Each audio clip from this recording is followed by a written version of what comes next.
गुरुर्ब्रह्मा गुरुर्विष्णुर्गुरुर्देवो महेश्वरा. गुरु साक्षात परब्रह्म तस्मै श्री गुरवे नमः.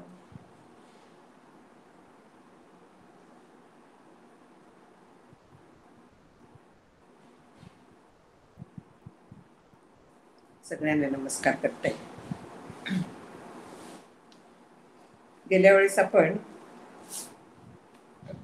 त्रिपुटी ज्याला म्हणतात, तर अशा पद्धतीने सूक्ष्म देहाचा सगळा विचार चाललेला आहे.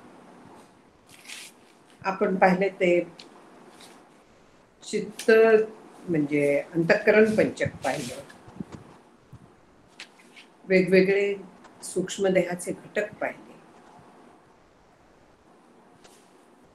इथे आता श्रोत्र वगैरे आपण पाहिलं होतं का नव्हतं? अहंकारापर्यंत पाहिलं 94 पर्यंत.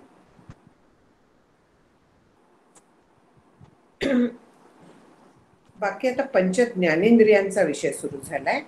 आधी झाला तो अंतःकरण पंचक झालं आणि आता ज्ञानेंद्रिय सांगतायत. 95वी जी ओवी आहे ती अशी आहे की श्रोत्र अध्यात्म जेथ श्रोतव्य अधिभूत दिशा अधिदैवत सर्वदागा.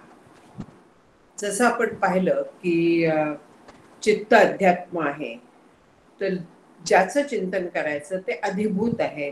अधिभूत म्हणजे जे जे काही निर्माण झालेलं आहे ना, म्हणजे सर्वसाधारणपणे जे निर्जीव आहे असे सगळे पदार्थ अधिभूतात मोडतात. ते विषय असतात.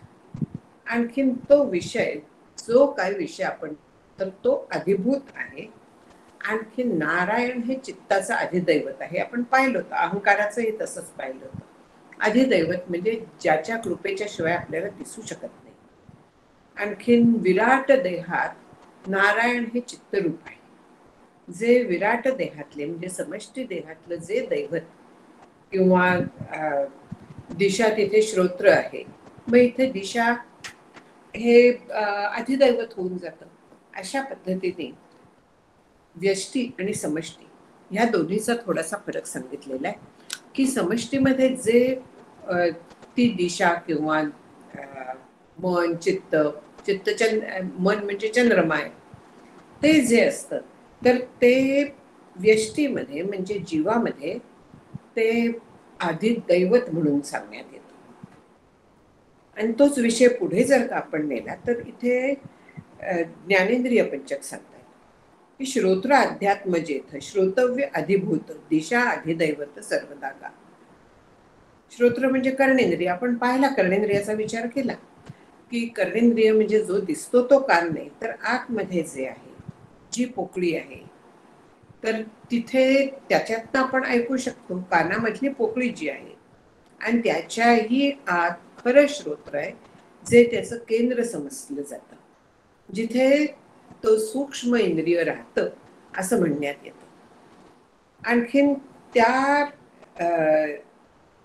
जिथे ते कर्णेंद्रिय हे अध्यात्म म्हटलेलं आहे, म्हणजे देहाचा भाग झाला, तिथे श्रोतव्य म्हणजे जो ऐकायचा विषय आहे, तो काही असेल, बोलणं असेल किंवा गाणं असेल, पक्ष्यांचे आवाज असतील, जे काय असेल तो ऐकायचा विषय हा अधिभूत होतो. आणखीन दिशा हे कानाचं दैवत आहे. मगाशी जे म्हटलं की जो विराट पुरुष आहे, तर त्याच्यासाठी दिशा हे कान आहे, तर ते त्याचे जे कान आहे ते आपलं अधिदैवत आहे, म्हणून दिशा हे अधिदैवत आहे. त्वचेचा विचार करूया की त्वचा अध्यात्म जेथ स्पर्शितव्य अधिभूत वायो अधिदैवत प्रसिद्ध जाणावे. त्वचा जी आहे ती अध्यात्म देहाचा भाग आहे. अधिआत्मनी हा देहात आत्मा राहतो, म्हणून देहाला अध्यात्म असं नाव आहे. आणि त्वचा हा देहाचा भाग झाला. स्पर्शाचा विषय जो आहे कुठलाही असेल तो अधिभूतात मोडतो. तो विषय आहे, निर्माण झालेला आहे, पंचभौतिक आहे, तो अधिभूतात मोडतो. आणखीन वायू जो आहे तर तो अधिदैवत आला. वायूचं ज्ञान आपल्याला स्पर्शाने होतं. वारा जेव्हा वाहतो तर त्यावेळी त्याचा थंड असेल, उष्ण असेल, जो काय स्पर्श आहे तो त्वचेला आपल्याला जाणवतो. जेव्हा जोरात घोंगावायला लागतो तेव्हा आवाज येईल, पण त्याचा स्पर्श हा पहिल्यांदा आपल्याला जाणवतो.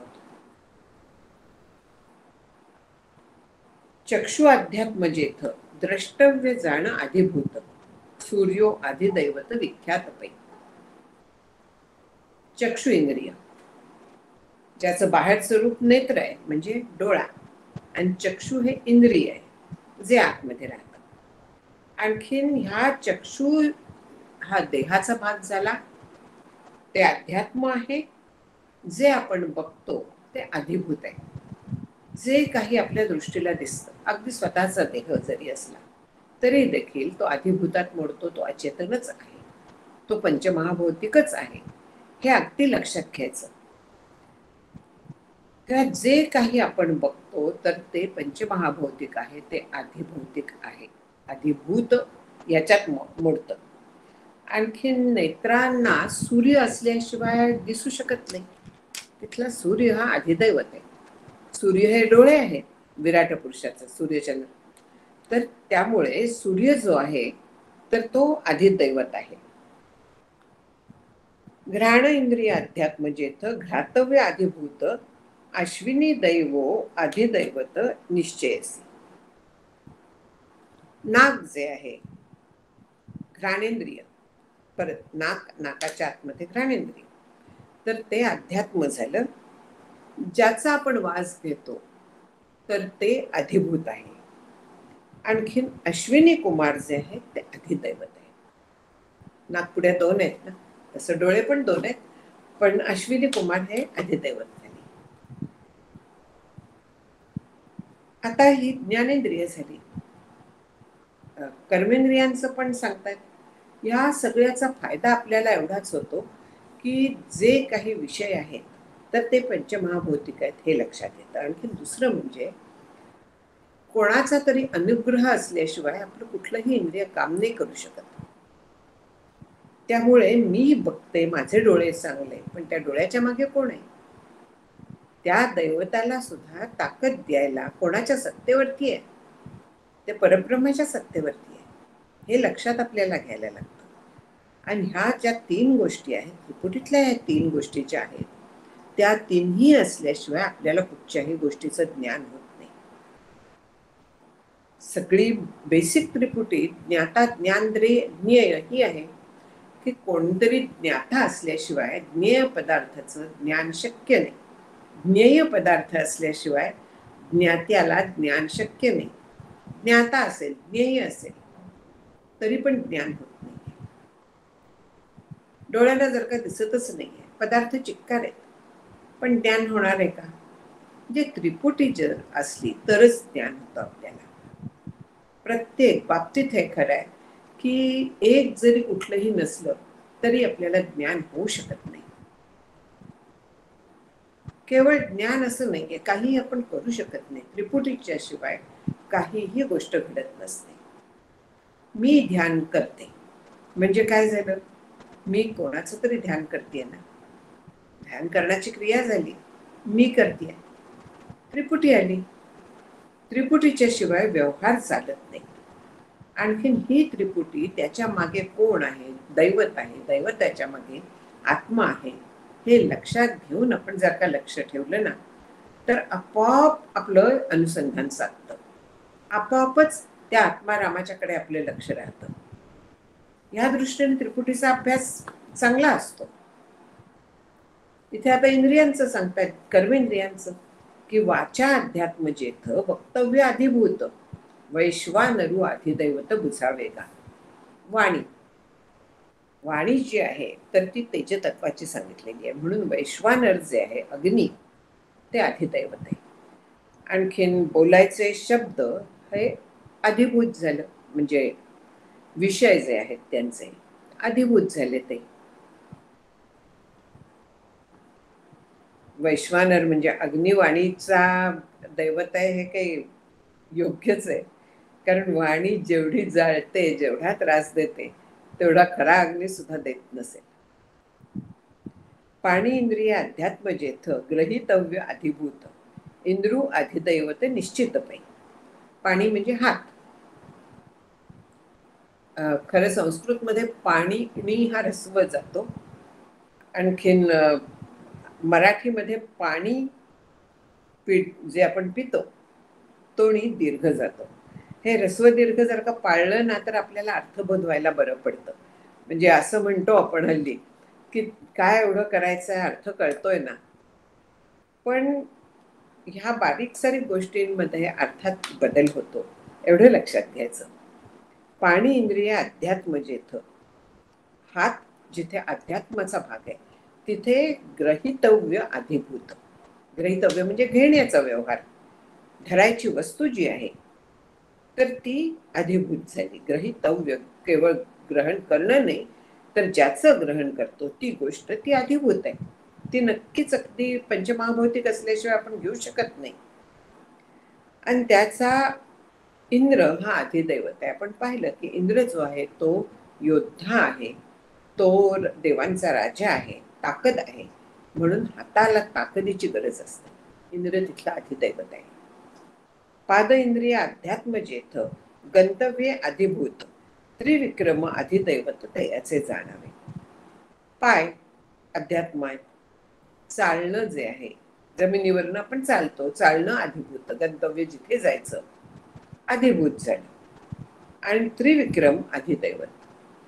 आपल्याला माहिती आहे त्रिविक्रम म्हणजे वामनाचं जे 3 पायात त्यांनी संपूर्ण तिन्ही लोक आक्रम केले, तो त्रिविक्रम आणि तो अधिदैवत सांगितलाय. उपस्थ इंद्रिय अध्यात्म जेथ, आनंदयितव्य अधिभूत, प्रजापती अधिदैवत जाणावे पै. उपस्थ इंद्रिय अध्यात्म आहे, त्याच्यातनं जो आनंद मिळतो तो अधिभूत आहे. आणखीन तिथे प्रजापती हे अधिदैवत आहे. प्रजापती सृष्टीची निर्मिती करतो, त्यामुळे तिथे प्रजापती हा अधिदैवत आहे. पायु इंद्रिय अध्यात्म जेथ, विसर्गयितव्य अधिभूत, नैवृत्ती अधिदैवत जाणावे निवृत्ते. पायु इंद्रिय म्हणजे गुद, ते अध्यात्म आहे. मल विसर्जन हे अधिभूत झालं. आणखीन यमदेव हे अधिदैवत झालं तिथलं. अज्ञान, इथे आता विषय बदलला एकदम. अज्ञान अध्यात्म जेथ म्हटलंय. इतक्या वेळ आपलं काय चाललं होतं, जे सूक्ष्म देहाचे घटक होते, पंच ज्ञानेंद्रिय, पंचकर्मेंद्रिय, अंतःकरण पंच, यांचा विचार आपला झाला. त्रिपुटी त्याच्या प्रत्येकाच्या पाहून झाल्या. इथे आता जो आला तो एकदम मुळात हात घातलाय की अज्ञान अध्यात्म जेथ, विकारयितव्य अधिभूत, पुरुष अधिदैवत निभ्रांत पै. अज्ञान हे अध्यात्म आहे. आपल्याला माहिती आहे की अज्ञानाच्यामुळे आपलं जीवत्व आलेलं आहे. आपण स्वतःला वेगळे का समजायला लागलो? आपण वास्तविक पाहता आपण ब्रह्म आहोत, ब्रह्मरूपच आहोत, ब्रह्माच्या शिवाय दुसरं काही नाही आहोत. पण तरी आपण स्वतःला वेगळं देह वगैरे समजायला लागलो. त्याला काय कारण आहे? तर स्वरूपाचं अज्ञान आहे. ते जे अज्ञान आहे तर ते मला वेगळं करायला कारणीभूत झालं. म्हणून देह जो आहे तो अज्ञान रूपी आहे. वास्तविक कारण देह जो म्हणतात त्याचं स्वरूपच अज्ञान हे आहे. म्हणून इथे देखील अज्ञान हे अध्यात्म म्हटलेलं आहे. देहाचं मूळ अज्ञान आहे. आणखीन त्याचा मग अधिभूत काय आहे? त्या अज्ञानामुळे जे अनेक विकार होतात, काम, क्रोध वगैरे, आपल्या सूक्ष्म देहाचं चाललंय. स्थूल देहाचं इथे विचारात घेता येत नाही, कारण हे प्रकरण सूक्ष्म देहाचं आहे. तर त्याच्यामुळे जे अधिभूत आहे म्हणजे मनातले वगैरे जे विकार येतात, काम, क्रोध म्हणा किंवा सुख, दुःख, सगळे विकार जे काही अंतःकरणात आपल्या बदल होत असतात. आपण पाहिलं की प्रत्येक इंद्रिय म्हणा किंवा अंतःकरण म्हणा किंवा ह्या सगळ्या ज्या गोष्टी आहेत त्या वृत्तीचा, त्याच्या मागे वृत्ती गेली की त्या वृत्तीला इंद्रिय म्हटलेलं इथे.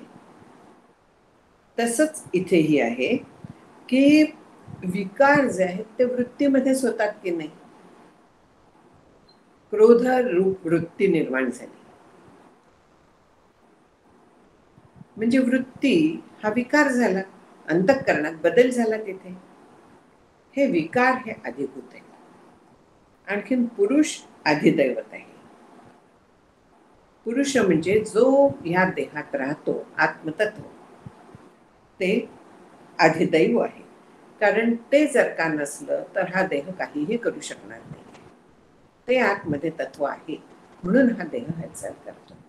आणि त्याच्या असण्यामुळे संपूर्ण आपल्याला विकार जे काय होत आहेत, जे काय व्यवहार चालत आहेत, अज्ञान म्हणूया, सगळ्या गोष्टी त्याच्या सत्तेवरती होतात, म्हणून ते अधिदैवत आहे.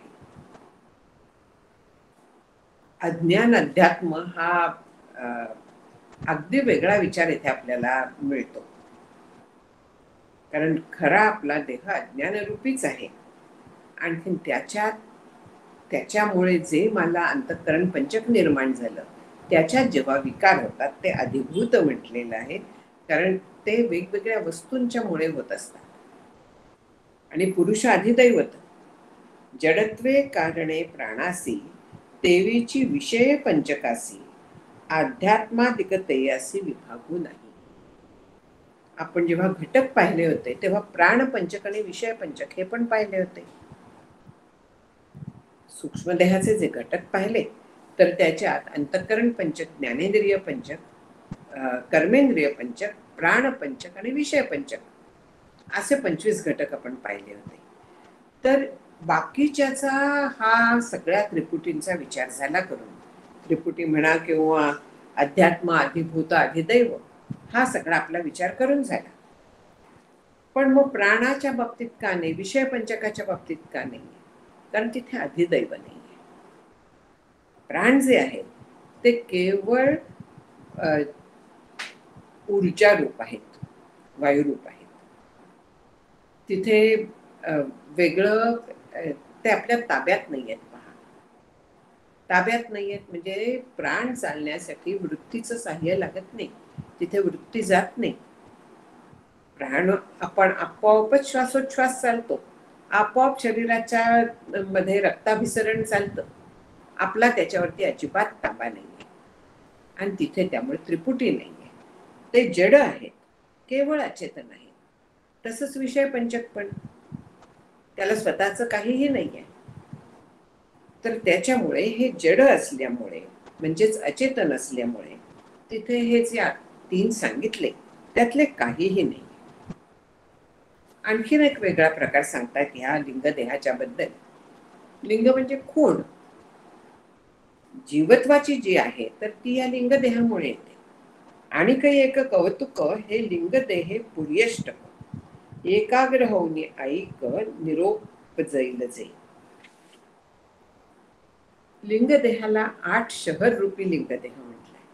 8 शहर आहेत या देहात. कुठची शहर आहेत ती, त्याचं स्पष्टीकरण सांगितलेलं आहे की अविद्या, काम, कर्म, पुरत्रेये हे बुझवर्म, अंतःकरण पंचक नाम चतुर्थ पुराचे.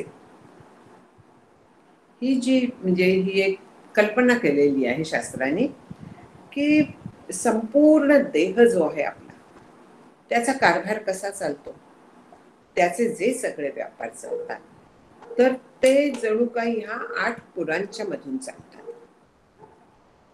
ही जी सगळी पुरं आहेत तर ती ह्या देहाच्या व्यापाराला, देहाच्या हालचालींना, सगळ्या कारभाराला ह्या गोष्टी कारणीभूत आहेत. ह्याला कारण आणखीन दुसरं की ह्या सगळ्या गोष्टींची जीव तादात्म्याने राहतो, मी ते आहे अशा पद्धतीने राहतो, हे माझं आहे म्हणतो. आणि त्याला नगर असं एक वेगळं नाव दिलेलं आहे. केवळ अविद्या नावाचं एक आहे. अविद्या तर सगळ्याचं कारण आहे. काम हे दुसरं आहे पुरं. विचार करा की जेव्हा इच्छा होते तेव्हा माणूस हालचाल करायला लागतो ना. इच्छाच जर का नसली तर काय? एक संस्कृत सुभाषित आठवलं की आशा नाम मनुष्याणाम काचिद आश्चर्य शृंखला ययाबद्धा प्रधावंती मुक्तास तिष्ठन्ति पंगुवती. आशा कसली असते? काहीतरी इच्छा असली तर ती मला मिळेल, शक्यता आहे मिळायची, मिळू शकेल, अशा पद्धतीने आशा असते. आणि त्या आशेच्या मागे माणूस धावतो. त्याच्यासाठी, ती मिळवण्यासाठी माणूस प्रयत्न करत असतो. म्हणून जो त्या आशेने बांधलेला आहे, प्रधावंती, सतत धावत असतो. पण ज्याला आशा नाहीये, ज्याला कसली इच्छा नाहीये, तो शांत बसलेला असतो. म्हणून काम नावाची जी पुरी आहे, तर ती खरोखरी आपल्याला तादात्म्यामुळे मला हवाय, मला हवाय, मी आहे, आपल्याला सगळं करायला भाग पडते. कर्म जे आहे, पुढची पुरी, ती या कामाच्यामुळे आपण कर्म करायला लागतो. अंतःकरण पंचक नाम चतुर्थ पुर, चौथं पुर जे आहे ते अंतःकरण पंचक. अंतःकरण पंचकाच्या शिवाय काहीही व्यवहार होत असते. तर झोपेत सुद्धा आपण सगळे देवदेवीचे व्यवहार केले असते, घरात चिक्कार कामं पडले, झोपेत सुद्धा मी केली असती. पण अंतःकरण पंचक झोपलेलं असतं तिथे, अंतःकरण पंचक झोपलेलं असतं, त्यामुळे देह हालचाल करत नाही, ते पूर्ण लीन झालेलं असतं. हे अंतःकरण पंचक जे आहे, तर ते चतुर्थ पुर आहे. चौथं नगर जे आहे ते अंतःकरण पंचकाचं. ज्ञानेंद्रिय पंचक ते पाचवे पुर सम्यक, सहावे पुर ओळख कर्मेंद्रिय पंचक. म्हणजे सूक्ष्म देहाचे जे हे घटक आहेत, तर त्याच्यात आणखीन भर घालून त्यांनी अशा पद्धतीने त्यांना पुराची, नगरांचीच उपमा दिली आहे, की या नगरात जीव सतत राहत असतो. कधी या नगरात, कधी त्या नगरात. म्हणजे कधी काम म्हणजे इच्छा निर्माण होईल, कधी कर्म करायला लागेल, कधी ज्ञानेंद्रियांच्या मागे लागेल, कधी कर्मेंद्रियांकडनं काम करून देईल. म्हणजे त्या त्या गोष्टीशी तो तादात्म्य जेव्हा पावतो, तेव्हा तो त्या पुरात राहतोय. अशा पद्धतीने ह्या 8 पुरांच्या मुळे तो व्यवहार करत असतो. ज्ञानेंद्रिय काय किंवा कर्मेंद्रिय काय यांच्याशिवाय कामं होत नाही. प्राणपंचक ते 7वे. प्राणपंचकाच्या शिवाय कोणीच काम करू शकत नाही, कारण ती ऊर्जा आहे. विषय पंचक ते 8वे. सगळे जे व्यवहार आहेत, तर ते विषयांच्या संदर्भातच आहेत. विषय हवा, विषय त्याला जो बांधून टाकतो तो विषय, असं संस्कृतमध्ये त्याची व्युत्पत्ती आहे. बांधून टाकतो म्हणजे कसा बांधतो? आसक्तीच्यामुळे बांधतो. विषयत्व त्याच्यातलं जे याच्यात ज्ञानेश्वरीत एक फार छान ओवी आहे, की विषय व्याळे मिठी विधलिया नुठी ताठी, ते तुझी गुरुकृपे दृष्टी निर्विषय होई. विषय रूपी सर्प म्हटलेला आहे, महासर्प. तो जेव्हा विळखा घालतो, तर तेव्हा त्याचं विष अंगात भिनतं आणि ते गुरुकृपेने उतरतं. म्हणजे काय होतं? तर हे विषय पंचक जे आहेत, विषय जो आहे, तर त्यांच्यामध्ये ते आपल्याला बांधून टाकतात. म्हणून त्याला सर्पाची, आणखी चावणाऱ्या विषारी सर्पाची उपमा दिली आहे, जो बांधतो असा. पण मग निर्विष होय म्हणजे काय होतं? त्यातलं सत्यत्व जातं. विषयातलं सत्य. आज आपल्याला सगळी सृष्टी सत्य वाटते. प्रत्येक पदार्थ खरा आहे, प्रश्नच नाही. देह खरा आहे, मी आहे ती, अशा पद्धतीने आपल्याला ते सगळं खरं वाटत असतं. पण ज्यावेळी आपल्याला श्रीगुरु सांगतात की तत्वमसी, किंवा परब्रह्म म्हणजे तू आहेस, ज्याची तू उपासना करतोस, त्याच्या मागचं जे तत्व आहे ते तू आहेस, हे जेव्हा आपल्याला श्रीगुरु सांगतात, तर त्यावेळी मी देह नाही हे आपल्याला कळतं. हे आपल्याला हे समजलं की आपल्या विषयांच्या वरची इच्छा कमी व्हायला लागते. गणपती आरतीत जे म्हटलेलं आहे ना, की सगळे विषय संपतात, किंवा विषय तो त्याचा झाला नारायण. आपल्याला संतांनी सगळ्या पद्धतीने सांगितलेलं आहे. आणि विषय नारायण म्हणजे काय होतं, की सगळ्या विषयात सगळीकडे तो नारायण आपण बघायला लागतो. ते जे परब्रह्म आहे, तो जो ईश्वर आहे, तो आपण सगळीकडेच बघायला लागतो. आणि असा जेव्हा आपण बघायला लागतो, तर त्यावेळे त्या श्रीगुरूंनी केलेला उपदेश असतो हा. आणि तसा बघितल्यामुळे त्या सर्पाची मिठी सुटते, निर्विष होऊन जातं.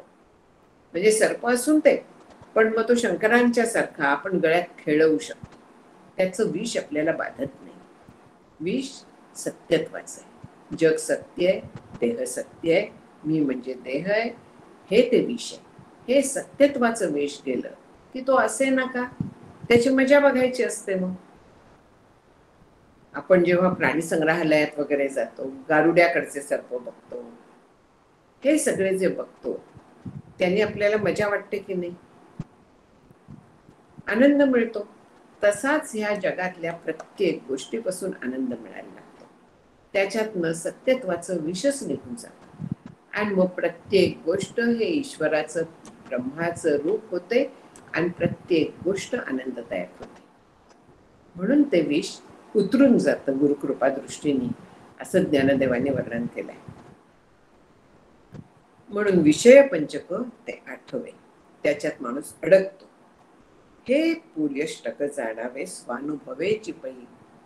आपल्याला अनुभव प्रत्येकाला ह्याचा आहे, मला तरी आहे. प्रत्येक पुराचा अनुभव आहे. या कधी या पुरात, कधी त्या पुरात, आणखीन फिरतीये इकडून तिकडे, त्याच्यात अडकतीये.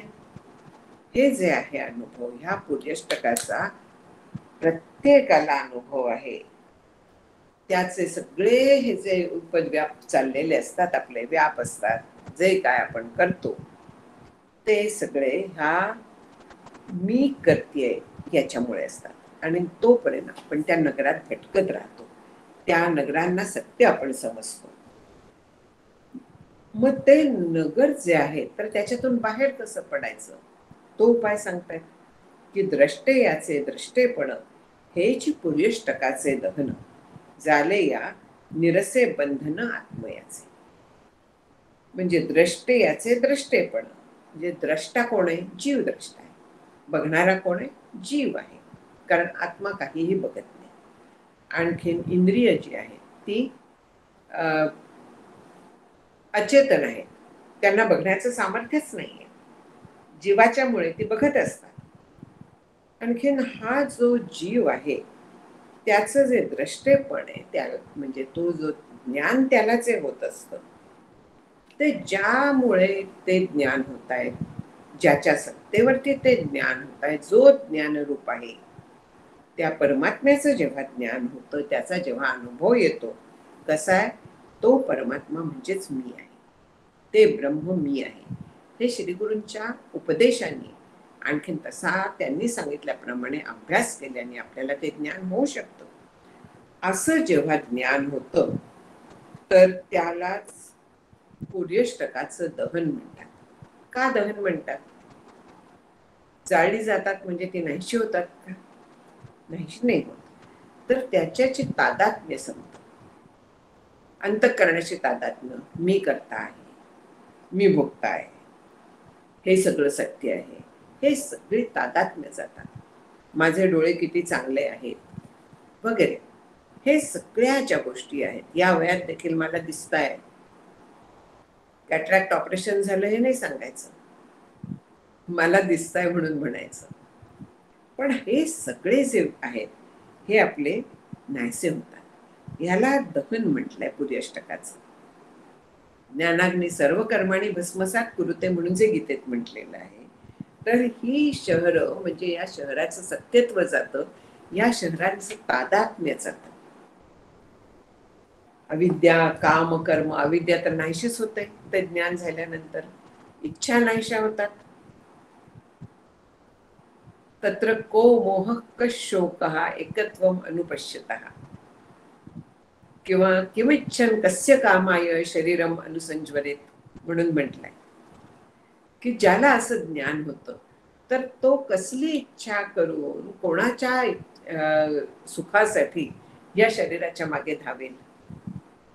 उपनिषदांची ही एक एक वाक्य आहे. आणखीन असं जेव्हा होतं, तर देह असताना जणू काही ही पुरं सगळी जळून जातात. जळून जातात म्हणजे त्याच्यातनं आपलं तादात्म्य संपतं, आपण त्याचा इन्स्ट्रुमेंट सारखा उपयोग करून घेतो. ती मी आहेत हे बंधन संपतं आणि जीवाला मी ब्रह्म आहे असा स्थिर अनुभव यायला लागतो. हळूहळू तो स्थिरावतो. सुरुवातीला तो अस्थिर असतो, तो स्थिर व्हायला देखील खूप काळ जायला लागतो, तत्काळ होत नसतं हे. अभ्यास ज्या प्रमाणात आपण करू त्या प्रमाणात ते स्थिरावतं. आता असो हा शब्द विस्तारू, सांगे त्याला लिंग देहाचा विवरू. आता स्थूल देहाचा विचारू, सांगे जाईल म्हणे मुकुंदराजू. तेव्हा आता हा शब्दांचा जो विस्तार केला, म्हणजे परोक्ष ज्ञान जे सांगितलं आतापर्यंत लिंगदेहाच्या बद्दलच, ते आता पुढे पुष्कळ सांगितलं. हा सगळा जो पसारा आहे तो विवरू, म्हणजे विवरून म्हणजे पृथक्करण करून त्याचे सगळे घटक तुला समजावले. ह्या घटकांचा आपण सगळ्यांचा विचार केला. मुकुंदराजांनी अगदी छोटं छोटं प्रत्येक विवरण करून सगळ्या गोष्टी आपल्याला सांगितल्या. आणि त्याच्यातलं मुख्य लक्षात घ्यायचं की ते अंतःकरण पंचक, अंतःकरणाच्या वृत्ती, आणि ह्या वृत्तींच्यामुळे आपली इंद्रिय तिथे आहेत. पाहिलं आपण की शब्द जी बोलायला जाते तर तिला वाक इंद्रिय म्हणतात, त्या वृत्तीला. हा विचार सगळा आपण पाहिला होता गेल्या वेळी. आणखीन हा जो आता इतका विचार झाला, विवरण पूर्ण याचं सांगितलेलं आहे. आता याच्यानंतर स्थूल देहाचा विचार सांगतो. म्हणून मुकुंदराज सांगतात, इति श्रीमद विवेक सिंधौ सृष्टिक्रमे गुरुशिष्य संवादे त्वं पद कारण लिंग देह विवरणम नाम पंचम प्रकरणम समाप्तम. आता प्रकरण 6वं जे आहे हे पूर्वार्ध चाललंय, म्हणजे उभारणी चाललेली आहे. म्हणजे सगळे शरीराचे वगैरे घटक सांगणं चाललेलं आहे. आणि कशासाठी चाललेलं आहे की ह्याच्यातनं उलट्या क्रमाने आपण जायचं आहे आणि बाहेर पडायचं आहे. मुख्य हे आहे की मी म्हणजे हे कुठलाही घटक नाही आहे, एवढं लक्षात घ्यायचं आणि ह्याच्यातून बाहेर आपल्याला पडायचं आहे. मग आता स्थूल देह कथन सुरू झालं. अनादि अज्ञाने भ्रमला, जीवू लिंग शरीरे आवडीला, शुभाशुभ कर्मे बांधला, जाला परावश्युतो. स्थूल देहाला पोचेच्या आधी काय झालंय ते सांगताय की अनादि अज्ञानामुळे भ्रमला, भ्रमिष्ट झाला. अज्ञान अनादि आहे, पण तो विचार केलेला होता. अनादि का त्याला म्हटलंय, ते आहे कायम, पण कधी निर्माण झालं ते कोणाला कधी सांगता येत नाही. आपण त्याचा रहाट गाडग्याची वगैरे उपमा देतात की पहिलं अज्ञान कधी झालं, पहिली सृष्टी कधी झाली, माहित नाही. ती सतत साखळी चालूच आहे, ते चक्र चालू आहे.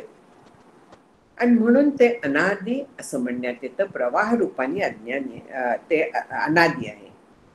हे अज्ञान जे आहे, तर ह्या अनादि अज्ञानाने जीव जो आहे तो भ्रमिष्ट झालेला आहे. आणखीन त्याच्यामुळे हा जो सूक्ष्म शरीर आहे, तर त्या सूक्ष्म शरीरामुळे त्याला काय म्हणूया, जीव जो आहे तो लिंग शरीरात असतो आणि संपूर्ण जीवाचा जीवत्व म्हणूया, जीवपणा जो आहे तो या लिंग शरीरावरती अवलंबून आहे. कारण अंतःकरण पंचक त्याच्यात आहे आणि जीवत्व यायला त्या अंतःकरणात त्या परब्रह्माचं प्रतिबिंब पडायला लागतं. आणि ती कपॅसिटी फक्त त्या अंतःकरणाला आहे. आणि त्यात सुद्धा बुद्धी ही महत्वाची आहे. त्याला त्याच्यात प्रतिबिंब पडल्यामुळे तिथे जीवत्व आलेलं आहे. म्हणून जीव जो आहे तो लिंग शरीराच्या मुळेच तिथे आहे आणि म्हणून तो कार्य करू शकतोय. म्हणून शुभाशुभ कर्मे बांधला, ती वासना देह आहे. लिंगदेह जो आहे तो वासना देह आहे. वासना म्हणजे संस्कार, जन्मोजन्मी जे आपण केलेलं आहे, तर त्या सगळ्या गोष्टी आपल्या बुद्धीमध्ये संस्कार रूपाने राहतात, वासना रूपाने राहतात. असं सांगण्यात येतं, शास्त्र सांगतं की आपण जेव्हा कुठलंही कर्म करतो तर त्यावेळेस त्याच्यातनं 2 अंकुर फुटतात. एक म्हणजे शुभ किंवा अशुभ, म्हणजे पाप किंवा पुण्य, त्यातनं जे काय निर्माण होईल ते. आणि दुसरं पुन्हा ते कर्म करायची इच्छा. म्हणजे याचा अर्थ काय झाला की आपण परत कर्म होतं की नाही असं, की एकदा आपण काहीही केलं, अरे मला जमताय, करते मी ते, अशा पद्धतीने आपण जातो. मग म्हणजे पुन्हा ते करायची आपल्याला इच्छा होऊ शकते. आणि दुसरं म्हणजे त्याच्यातनं जे काय पाप किंवा पुण्य निर्माण होईल, चोरी जर का प्रथम केली, पहिल्यांदा घाबरायला होईल, नंतर निर्वाढलेपणा येतो, त्याच्यातनं काय निर्माण होणार आहे? पाप निर्माण होणार आहे. कोणाला मदत केली, त्याला बरं वाटलं म्हणून मला बरं वाटलं, आणखीन ते मग मी पुन्हा करायला निघाले, त्याच्यातनं पुण्य निर्माण होणार आहे. निष्काम जर का केलं आपण, तर त्याच्यातनं आपलं चित्त शुद्ध होत जाणार आहे. देव स्वतःजवळ काही नाही करून ठेवून घेत. जर का आपल्याला त्याच्यातनं दुसरं काही नको असलं, तर आपलं चित्त शुद्ध करणं हे फार मोठं देणगी देव देत असतो आपल्याला. आणखीन शुभाशुभ कर्मे जो बांधला गेलाय, ह्याच्यामुळे पाप आणखीन पुण्य ह्यानी बांधला जातो. म्हणजे काय होतं, पुढे येईल आता त्यावेळे विचार करू, की त्यांनी तो बांधला जातो, आणखीन पराधीन होतो. पाप आणखीन पुण्य हे सतत निर्माण होत राहतं. जेव्हा मी करतेय अशा पद्धतीने आपण सगळे कर्म करत राहतो, आणि त्याच्यामुळे जे पाप पुण्य निर्माण होतं त्यांनी आपण बांधले जातो. पुण्य पापाचे फळ सुख दुःख पावतू केवळ, स्वर्ग नरक अविचल भोगी कर्म वशे. पुण्याने काय मिळणार आहे? सुख मिळणार आहे. पापाने काय मिळणार आहे? दुःख मिळणार आहे. ते कधी मिळेल?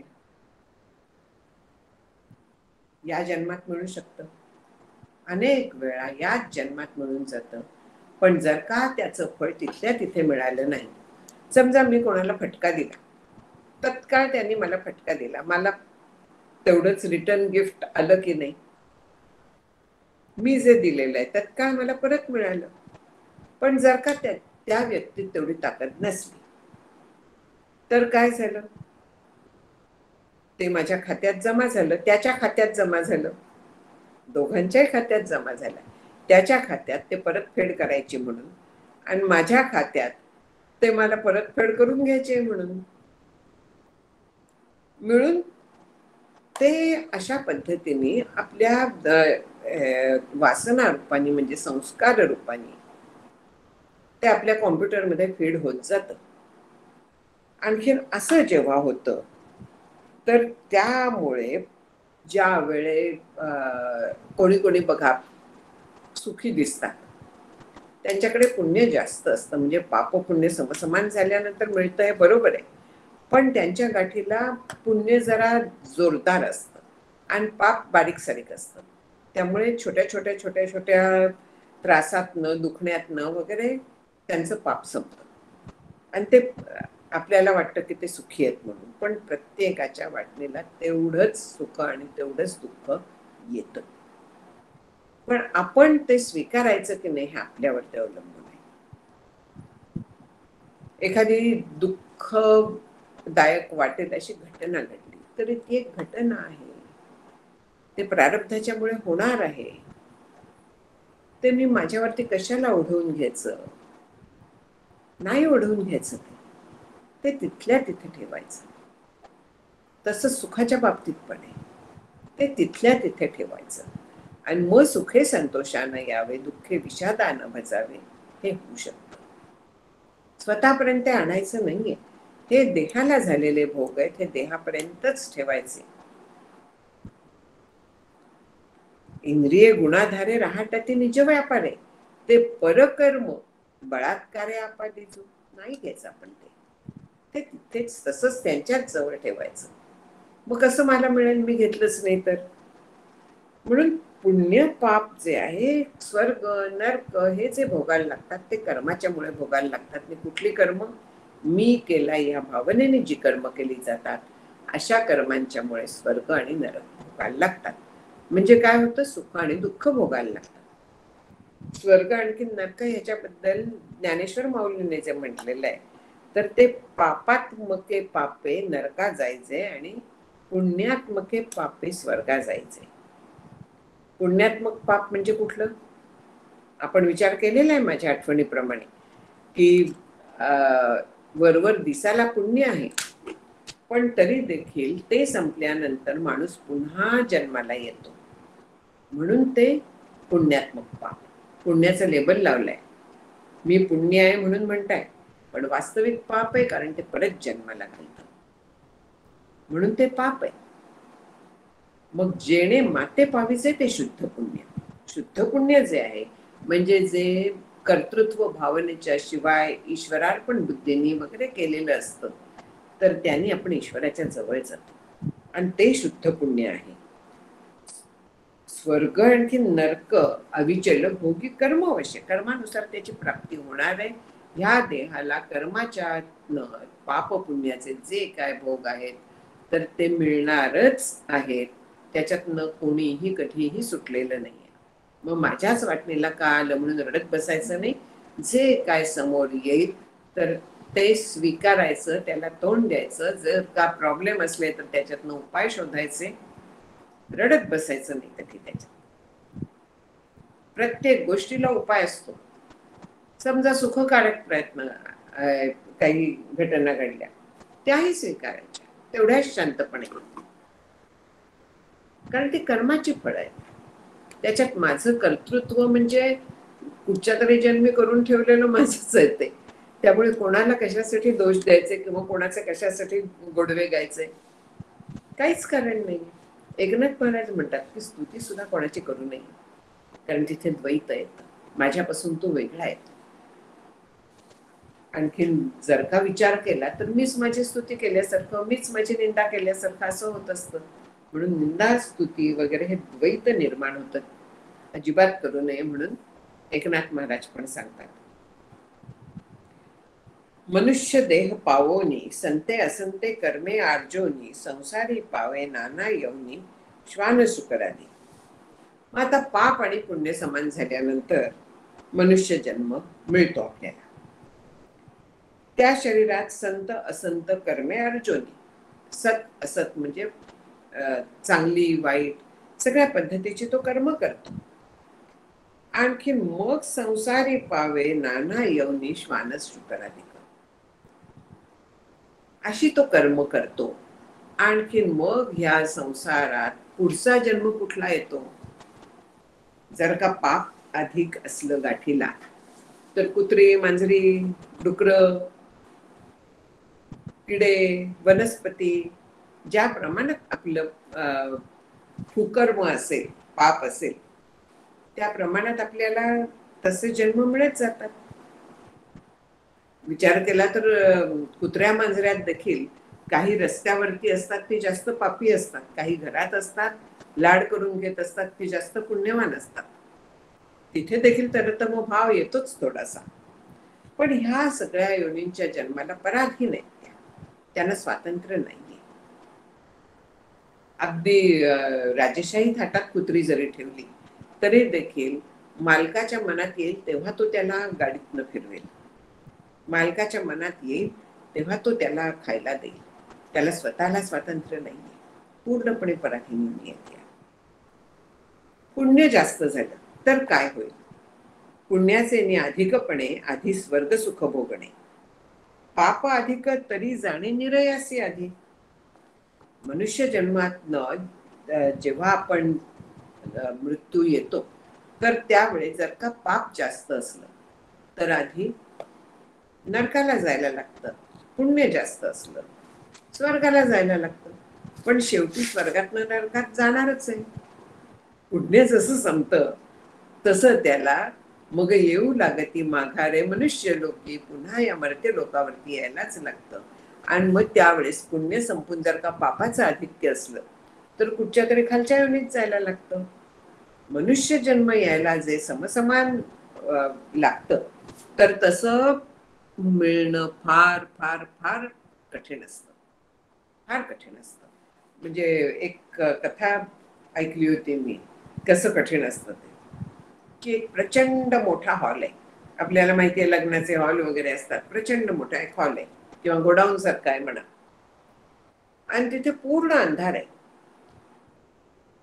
त्याला एकच दरवाजा आहे, त्याच्यात एक माणूस अडकला, त्याला माहिती आहे दरवाजा आहे इथे, मग आता काय करायचं? कुठेतरी त्या मोठ्या गोडाऊन मध्ये आहे तो एका दिशेने चालायला लागला. जर का तो कधी या दिशेला कधी त्या दिशेला असा गेला तर त्याला भिंत सापडेल का? एका दिशेने चालायला लागला, भिंतीपर्यंत पोहोचला. भिंत हाताला लागली, खुश. आता त्या भिंतीच्या आधाराने जर का मी गेलो तर मला दार आत्ताना नंतर कधीतरी लागणारच आहे. म्हणून भिंत चाचपडत निघाला. आता भिंत चाचपडतोय, चालतोय. चालता चालता त्याला जरा खाज आली. हात भिंतीवरचा काढला, खाजवलं. एकीकडे चालतोच आहे तो. नेमकं ते दार पास झालं. हात जेव्हा काढला तेव्हा नेमकं तिथे दार आलेलं होतं. त्याच्या हाताला लागलं नाही. का नाही लागलं? का नाही बाहेर पडू शकला तो त्या दुःखातनं? पापाचं आधिक्य म्हणून. त्याला तिथेच ते दुःख भोगायचं होतं म्हणून. त्याच्यातनं बाहेर पडायला म्हणजे मनुष्य जन्माचं प्राप्ती व्हायला क्वचित फार होऊ शकतं हे सांगण्यासाठी ती एक कथा सांगितली होती. म्हणून आधी कर्म फळू भोगितू, पुण्य पापे समतुल्य करीतू, मनुष्य योनी पावतू जननीये गर्भी. कर्मफळ भोगत भोगत भोगत कधीतरी चुकून जेव्हा पाप आणि पुण्य हे समतुल्य होतात, सारखे होतात, समान होऊन जातात, त्यावेळी अचानक मातेच्या गर्भात मनुष्य म्हणून तो प्रवेश करतो. म्हणजे माणूस म्हणजे स्त्री किंवा पुरुष, तिथे भेद नाही. मनुष्य जन्मच फक्त म्हटलाय. मग तो मनुष्य देहात कसं काय होतं? कसा काय तो मनुष्य देहात येतो? तर आधी पितृदेही संचार येतो. जो जीव असतो, लिंग शरीर जे असतं त्याचं, ते काही दाखवण्यासारखं नसतं. वासना देह म्हणतात त्याला. ते दाखवण्यासारखं नसतं. आधी पितृदेही संचरे कवणू येकू जीव श्वासरंध्रे, कवणू येकू जळपानाद्वारे ये कर्माधून. म्हणजे आता प्रथम त्याला आगामी जो कोण त्याचा पिता असेल, म्हणजे पुरुष कोणीतरी, त्याच्या शरीरात त्याला प्रवेश करायला लागतो. मग कुठच्या मार्गातनं प्रवेश करतो तो? कधी ह्याच्या हवेद्वारा, श्वासाबरोबर. हे जे सूक्ष्म जीव आहेत ते हवेत असतात, अंतराळात असतात वगैरे पद्धतीने वर्णन केलेलं आहे त्याचं. तर कोणी पाण्यातनं प्रवेश करतो. सगळं कर्माच्या अधीन आहे. कसा प्रवेश करेल, प्रवेश होईल की नाही, प्रवेश झाल्यानंतर पुढे काय होईल, तो इंद्रियांच्या मार्फत जणू काय प्रवेश करतो. आता प्रवेश केल्यानंतर आणखीन काय दुसरा मार्ग आहे? कवणू यकू वृष्टी सारिसा, धान्यावरी पडे अष्टदिशा, लिनू होये माझी अन्नरसा षड्विधासिका. पावसाच्या पाण्याने त्याच्याबरोबर खाली येतो, धान्यात जातो. आणि धान्यामध्ये ते षड्रस असतात वेगवेगळे, त्यांनी जीवाचं पोषण होतं. म्हणजे थोडक्यात अन्नाच्या द्वारा तो देहात प्रवेश करतो. मग अन्नाच्या ह्याच्यात काय पुढे होतं की सुषुप्तीचे या माळिका, मूढ दशा पावोनी सामिका, अन्नरसा सरिसे एका पडती पितृदेही. म्हणजे कोणी कोणी अन्नरसाच्या बरोबर त्या देहात पडतात. मग ते अग्नी अन्नाचं काय होतं तर जठराग्नीचे संपर्के, षड्धातूचे परिपाके, पावे तिसरेनी सप्तके शुक्रदशेते. जीव अनेक प्रवेश करतात, हे लक्षात घ्यायचं. एकच जीव नाही, अनेक जीव देहात प्रवेश करत असतात. आता अन्न जठरात गेलं, तिथे ते पचतं. जठराग्नीचे संपर्के, षड्धातूचे परिपाके, पचतं ते. आणि त्याचे ते 6 धातू जे आहेत देहातले ते तयार होतात. आणि त्यातला शुक्र धातू जो आहे तर तो तिसरेनी सप्तके, म्हणजे 3 आठवड्यांनी देहात तो तयार होतो. सगळ्या अन्नाचं तो सारभूत आहे, त्यामुळे त्याला तयार व्हायला वेळ लागतो. रक्त तयार व्हायला त्याच्याहून कमी वेळ लागतो. हे सगळे जे धातू आहेत ते काही काळाने असे तयार होत असतात अन्नाच्या रसातनं. पंचभूताचे धान्य निफजे ते याचा अन्नरसू आपैजे, अन्नरसाते शुक्र बोलीजे पंचभूतात्मक. धान्य जे आहे पंचभूताचं आहे, ते पंचमहाभूतांचं आहे.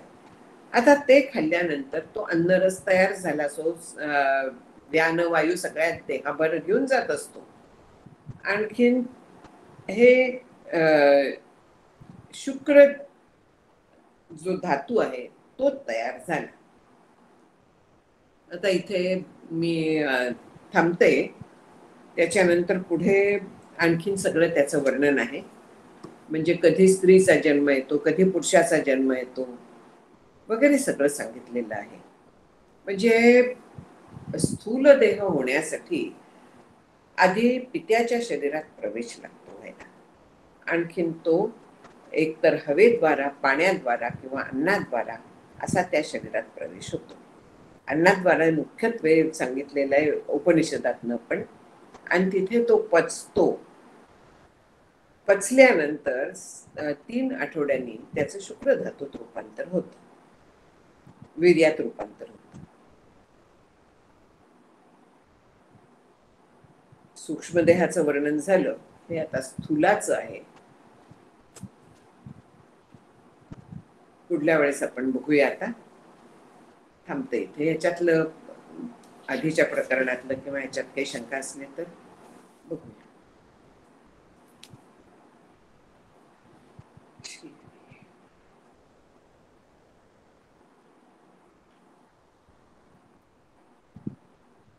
कितवा श्लोक झाला होता शेवटचा? आता 10 झाले.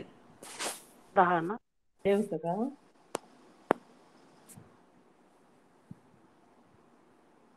6व्या प्रकरणाचा 10वा झाला.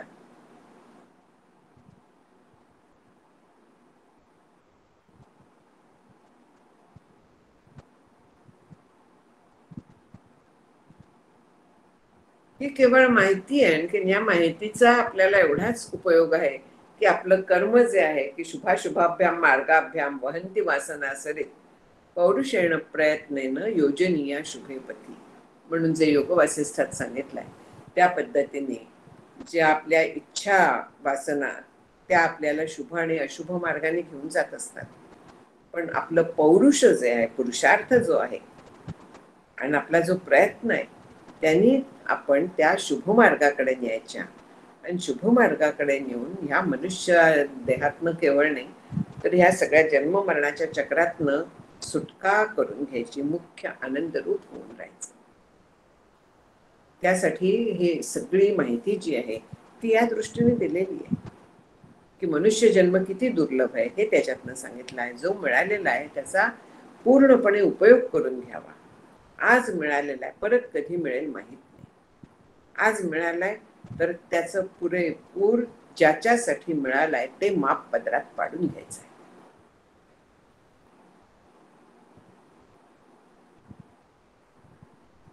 चला थांबूया. मला एक प्रश्न विचारायचा आहे. हा, म्हणजे मनुष्य मेल्यानंतर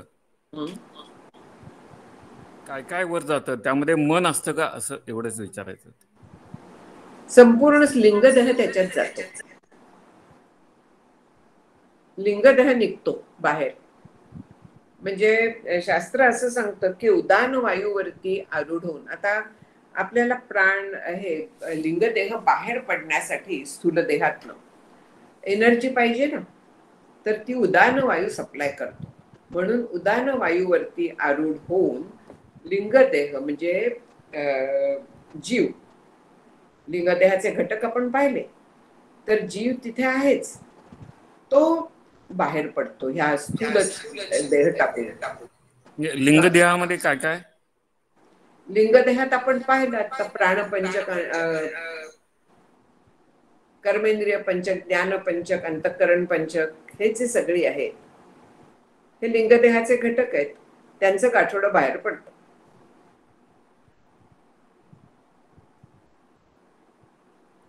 म्हणजे मन पण असतं त्यामध्ये. अंतःकरणात मन आलंच ना. ज्योत्स्नाताई श्लोक म्हणू का मी?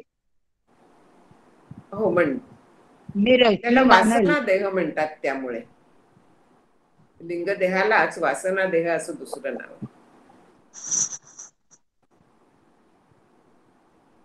श्लोक म्हणू का? हो म्हण म्हण.